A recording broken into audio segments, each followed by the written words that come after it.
Welcome to গাছিবাড়ি Jessore. তো hello guys, আসসালামু আলাইকুম। কেমন আছেন সবাই?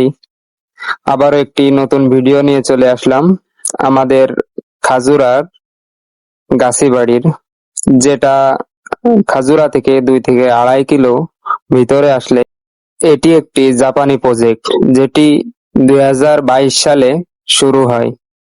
22 সাল থেকে প্রায় 3 থেকে 4 বছর কাজ চলমান থাকে এই প্রজেক্টের।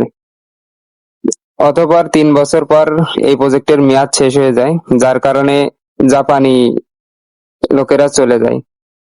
এখন বর্তমানে এটি গাছিবাড়ি নামে পরিচিত, যেখানে খেজুরের রস, খেজুরের গুড়, পাটালি বিখ্যাত যশোরের সেই ঐতিহ্য ধরে রাখার একটি প্রকল্প তৈরি করেছেন, যা প্রায় 2 থেকে 3 বছর ধরে চলে আসছে। এখানে আসলে আপনারা যে কোনো রুম ভাড়া করেও থাকতে পারবেন, এক একটি কটেজ।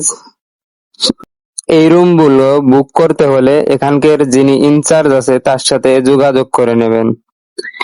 এক একটি কটেজ ডাবল বেড, এসি সহ তৈরি করেছেন।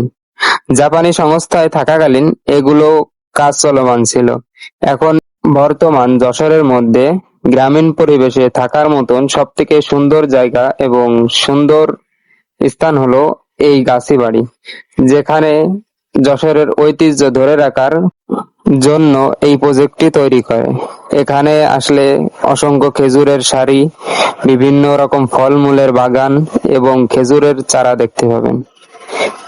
এখানকার সৌন্দর্য বললে অনেক কমই হবে, তবে এসে দেখতে পারেন এই জায়গায়।